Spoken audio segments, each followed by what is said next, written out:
checked into a clinic because of your sex drive. Oh, it was you, wasn't it? I can what tell. were you saying about my pillow not being there and then I was too erect for you? What was that? See? Now that's a trigger word. So is this true? Did you actually go into a clinic? I went in for codependency, and while I was there, they said, well, have you ever? I said, well, yes. They said, well, did you ever? And I went, well, yeah. They said, get in that room.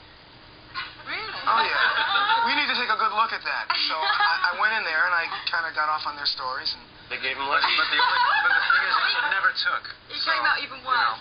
Now, and is it true that you actually came up with the sign round next day? I said, anybody who wrote a song called Dude Looks Like a Lady has got to have some problems that need unearthing. And I said, what? So I was taillights, as they say. Did it work? Did it actually work, though? I got a chance to look at, yeah, it worked a little bit, sure. Just a little bit, though? Yeah, you know, I can either be this way or that way, and so now I choose to go right down the middle of the road. So did you come out with this sign round? I don't have any fluff on my lips, and you have it all over yours. What did you say before? She's going like this. I can't tell you what I was talking about in the break. Now, is it true that you actually came out? I want to get this out, that you came out with a sign round your neck saying no female contact. Is that true? Oh, God. Is that true? No. No? No. I read that contact. somewhere. They told me to stay away from these guys. They said that's where I got it all from. We didn't mind at all either, so. Now, you and Joe Perry used to be called the Toxic Twins, is that right? Now it's Roxic Twins. Roxic. So what's the most outrageous thing that you've ever done when you were completely up there with Dig and Zag? Well, they couldn't get us off the double-decker bus when we did, what's that big show we did in London? 76? Big outdoor? Reading Festival. The Reading Festival. 77. Could not get us, 77, they could not get us off that. We thought we'd already played, you see. Yeah. And so we thought the show was over, so it was on. See, Joe was rehearsing Train Kept a Rolling, and I just got it in my head that that was the song we ended with and that we'd already played. And it's all in the book. Which book? Coming to a store near you this fall. Come on, tell us about this book. Have you read the book? Yeah, we're just finalizing it, yeah. Brilliant. So when can we expect to see that in shop? Hopefully this fall. Brilliant. I look forward to that. I'll have to read up. Yeah, it's got that one in it. Is it true that you now have a much healthier lifestyle, that you go to the gym and everything? Well, yes, we're just talking about Mr. Peckdeck over there. How he Moonhead Roger. Roger McLifto.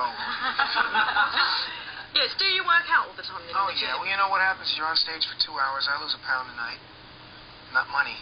and it's just, you know, it takes it out of you, you know, so I'd rather pay the fiddler on a treadmill than do it in front of everybody up there. You know, so I have to look my best.